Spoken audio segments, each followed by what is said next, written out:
Dingus and Dongus Debacle. Episode 12.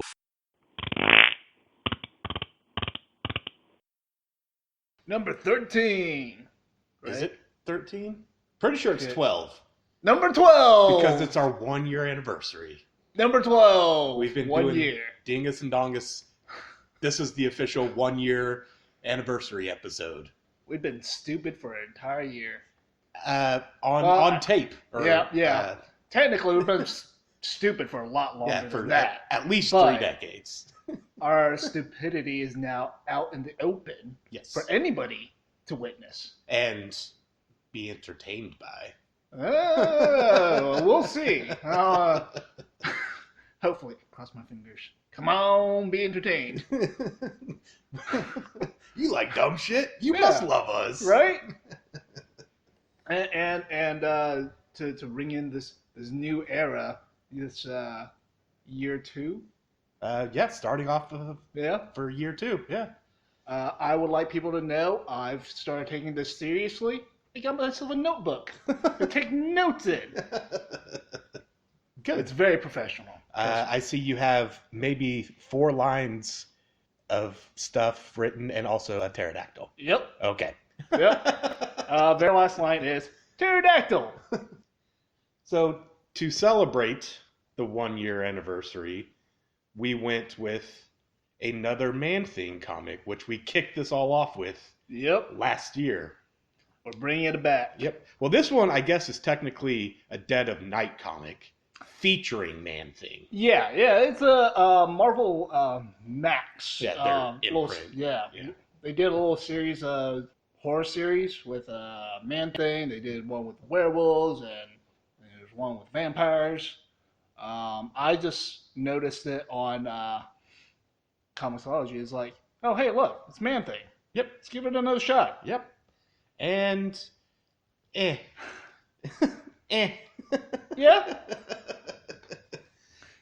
It's okay. a retelling again Right. of Origin Right. and then nonsense. So, a little behind the scene, we mentioned doing Man-Thing again as a 1 year anniversary little thing. Like, I really hope that it fucking sucks. So we could turn this into like a yearly let's shit on Man-Thing thing. Yes. And I'm not quite there. I actually kind of sort of, well, I guess I liked it in comparison to R.L. Stine's Yes. Man-Thing. Yes. I thought it was, serviceable. Yep. I'm not saying it's good. It was not good. Yeah. But it was entertaining to a certain degree. Well, I really liked the idea of having a host Yeah. in the story, Right. and I thought because they usually have maybe a page, at least a couple panels of the host himself. Yep. Digger, I think his name Yep. was, and it was really cool art, and it was just fun to have. It reminded me of the old like Svengoolie or Tales from the Crypt, like you have a exactly. horror host, Yeah. and it's just fun. I like that. Crypt Keeper. Yeah. Yeah. And the art for that segment was great. Yep. The art for the Man-Thing bits by themselves, a little bit less so. Yeah. Mainly because Man-Thing itself is different in every single issue. There's 4 issues. That's true. The first issue, he looks cool, extra mossy, Yep. wood coming out of him or whatever. Just really cool character design. Second issue, he's all smooth Mm-hmm. and just kind of oddly veiny, and there's no mossy stuff anywhere. Then the third issue, he looks like he just has really long hair everywhere, Yeah, it's similar to a scary. Bigfoot, Yeah. basically. And he got kind of thin Skinny, and yeah. lanky. Like, if you're gonna have any consistency, at least make the character in a 4-issue short Right. be consistent. Right. That's like job 1. Character looks the same. Right. So that was just like, you guys fucked that up. Yeah, and initially, like, I wasn't too thrown off by it because I thought it was going to be little individual stories, like just self-contained. Oh, like an anthology type deal? Yeah. Yeah. Which, like, all right, fine. If you want to do that for an anthology, that's okay. Right. But turns out, no, all the stories end up connecting. They bring characters back, and it's an actual arc. But it's all happenstance connection, really. It's like, oh yeah, they connect because this thing. Yeah. Like, there was no real meat to it. I think the only thing is that Ellen character coming back for revenge. Yeah. That's the only thing. The stripper lady, she just happens to be there, needed a saving, and then happens to be in the swamp again. Yep. And it's like, eh. Like, okay, you're making this connected. Got it. Yeah. It's almost like someone in the editor's office is like, figure out how to make it connected. And then they're like, all right, we got this. 3 seconds later, does this work? Yeah, that works. Population. We had this character in this previous issue. Just pop them in. Yeah. Pop them in. We'll make it work. It's fine. Speaking of stripper lady, I think her name is Jennifer Kale. I noticed in her stripping outfit, she looked a lot like Wanda. Yeah. And she's Scarlet also Witch. called like the Red Witch or something? Yeah, Red Witch or Swamp Witch or something. It's like, oh, okay, like, so... yeah, okay. So I guess all witches look like that then. Yes. That's their official attire. It's like a little horned crown thingamadooger with a cape. And red, tight spandex looking stuff. Yep. All witches. Every single one of them. It did, like, that's immediately what came to my mind, too, when I saw her. It's like, oh, I'm actually this bitch. Yeah. I was like, oh. Okay. Hi, Wanda. Right? Now, a couple things I'd like to bring up. The little wordplay that Digger does. Yeah. I enjoyed it. Me too. That's part of the hosting, over the top, maybe not over the top, but just like purposefully campy. Yeah. You know, you get an Elvira type host. Yeah. It's purposely campy. And that's great. You know, right. It serves a purpose. And I thought Digger was a good host utilizing that. Like a couple notes I wrote down here is he said dead VDs, which is like okay, you got me. And some alliteration he did. Humid heart of fetid Florida. I enjoyed that one. And I also wrote down curdle instead of cuddle. I don't know what that's actually referencing, but I know it happened. and a little bit further reference for our loyal listeners.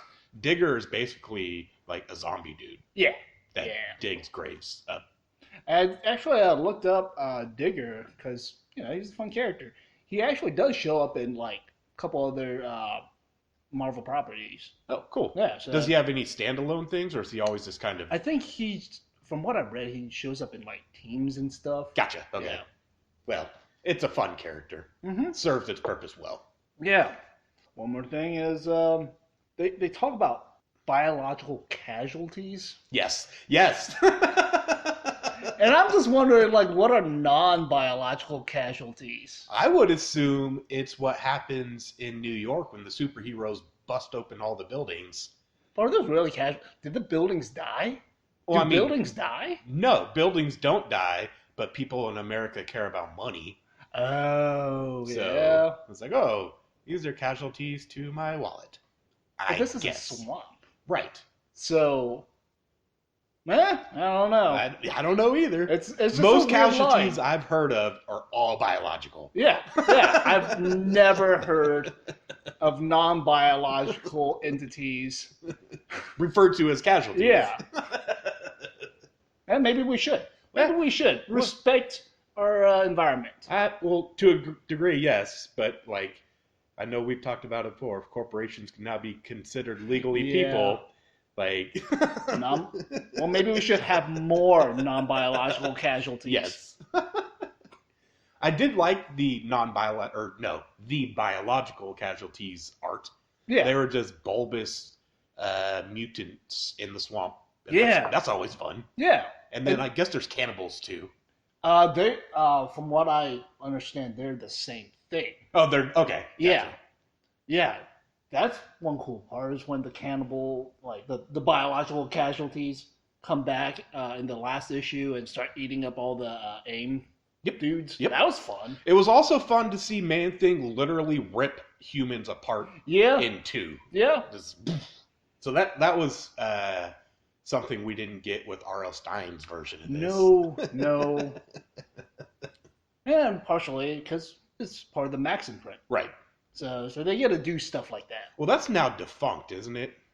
I thought they were bringing it back. But it's not. I don't know. Because I do recall hearing something about another, like a new run of Punisher Max. Oh, okay. And if they're going to do that. Oh, you had mentioned that. Yeah. That's right, yeah. I don't see why they wouldn't bring a Max back. Yeah. Max is. Well, actually, I can't say much about Max. I haven't read that much, aside from some Punisher stuff. Right. But, extra blood is always nice. Yep. And in this case, boobies. Yes, there is one frame of boobies. Yes, I'll take it.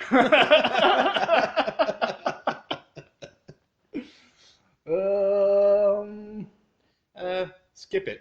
Yeah, you don't need to read it. No, and I know this is low-hanging fruit. I understand. But I can't help but think, every time I hear about Man-Thing, thinking about Swamp Thing. Mm-hmm. And how much Swamp Thing stuff, or the Swamp Thing stuff I have read, how much better it has been. Yeah. So, I know everyone in the world has probably thought that, said that, whatever. But it's true. Yeah. And, even with the origin, it's a very similar origin to Swamp Thing. Experiment in the swamps goes wrong or whatever. And then they become swampy-like. Yeah. And in the last issue, it shows Man-Thing being one with the swamp. It is like a very Swamp Thing. Right. Yes. Oh, they even bring it out in the text too. Yeah. Something like, and maybe he was the swamp all along. Yeah. Or some bullshit. Yeah. So in this case, the swamp is the green. Yeah. Yeah. Re-Swamp Thing. It's great. Yeah. It's fucking great. It is. Album time? Album time. So we went with Folterkammer. The album is called Die Lederpredigt. And here I will note, this is a blanket apology for me mispronouncing everything. Yes. Because I know I'm mispronouncing everything. It's it's German influenced. Yeah. And everything's in German. Yep. So, sorry y'all. Yeah. We're two dumb Americans. Yeah. Sorry. It's, I guess, billed as operatic black metal, and that's exactly what you get. But it's done so bad. You think so? I don't like it one bit. I fucking loved it. I thought it was great. Because, okay, so when I think operatic black metal or symphonic black metal, I immediately think of, really sappy, saccharine stuff like Demu. Mm-hmm. This over the top, and none of that is here. Like a shit ton of synths. Yeah, and just kind of everywhere. overproduced. Yep. Yeah. But you don't get any of that here. And in fact, I don't think there is any synth at all. I don't recall. But yeah, it's not overly produced. It's not overly produced. From what I can tell, it's literally just guitars, drums, bass, vocals. And the vocals are up in the forefront of the mix. It seems to be just kind of a showcase of what this lady can do. Well, I mean, her operatic vocals are, I don't listen to much operatic stuff, but they weren't good. Other stuff I've heard was done better. Really? Vocally. And then also when she's trying to do, I guess, black metal growls. Yeah. It just makes me think of this tiny little sad goblin in a corner trying to be intimidating, and they are not. And it's usually when you get that kind of dual vocals, mm-hmm. they somehow work together. Yeah. This one is just really high-pitched bad shit and really low-pitched bad shit, basically, to me. I fucking loved her vocals. I think her operatic stuff. Like, I don't really listen to any opera metal either, but it hit the spot for me. Yeah. And her, harsh vocals and stuff. Here we go. Pterodactyl. Pterodactyl. That's what it means. I was like, oh, we get pterodactyls in here. Hell yeah, I'm all for it. And she does some kind of spoken word stuff as well. That's right. And that was hokey. Yeah. But she does. Yeah. Personally, I really enjoyed it. And it was, I guess, a unique attempt at something that's not been necessarily done in that combination. Yeah. I could say that. Yeah. I will also say that a lot of the musicianship really sounded like it was trying to be that atmospheric type of black metal with a lot of tremolo. Right. But then they didn't change it up much in a lot of parts. No, a lot of it is just a lot of tremolo melodies underneath the vocals. Back on the top of the vocals, though, she reminded me of this lady, Diamandis Gallus. Again, sorry for the mispronunciation. Right. But, she does a lot of kind of avant-garde vocal stuff. Yeah. And I really dig it. Yeah. Yeah. And, and a lot of the performance kind of remind me of what I've heard of Diamandis or Diamandis. And I thought it was really neat. One thing I can say I did like, and that's because also I'm a dumb American, is that because the titles of the tracks are in German, I get to see the word die a lot. Yeah. It's like, oh, die something. Everything must die. Yes. And then it switches to Das for the last. I don't know what the difference is. Is Das is like plural? I don't know. I don't know. No. Maybe. If we're really if I was really a professional, I would have looked it up and put it down in this notebook. But no, I just wrote pterodactyl. I don't. So sometimes I like to go back and listen to stuff I didn't like, and then sometimes I listen to it a lot and I learn to appreciate it. I don't see me really going back to this, like willingly. That's fair. It's a little different, but I think if you like more experimental stuff, you might enjoy this album. Maybe. You gotta find out yourself. Yeah. Honestly, I can't put it. And at like 38 minutes, it's not. Yeah. You're not investing too much time. No, it's fine. Yeah, it's a quick listen. Do it and then agree with me and not Peter. You could do that. And for the most part, it's probably the smart move. No, whatever. The smart move is to form your own opinion. I guess, yeah. That's what I was going to say, but then that was cliche. It was like, but it's the truth. Yeah. It's the honest truth. As opposed to the dishonest truth. Which is, this album, because it's disingenuous. What does that even mean? I don't know. They're not being true to themselves. What they really want... What were they really trying to accomplish with this album? Good music. Oh. But then it didn't happen. But they did it intentionally. And that's why it's disingenuous. Sure. They wanted to put out a good album, but they intentionally put out a bad album. Yeah. For the sake of art. Yes. Well, there you have it. That's the Dingus and Dongus debacle. Yeah. And art is bad. Art Don't do it.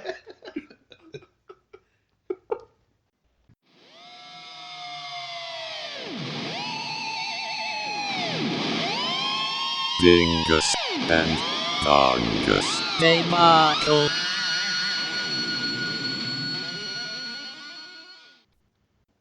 Oh, no. Okay, just so everybody knows, we were very funny when the phone decided to quit on us. We were very funny and very entertaining. Yep. And you all missed out. Yep, sorry. And it also looks like the phone's trying to do it again. Uh-oh. My time. This would be a good time to mention that we officially have merchandise up for sale and also a Patreon account. And if you would love to support us, we could get proper recording with devices. Yeah, if you would like to hear all the stupid things we say without Cody's phone cutting out, help us out. You know, $1 here or $2. Yeah. Yeah.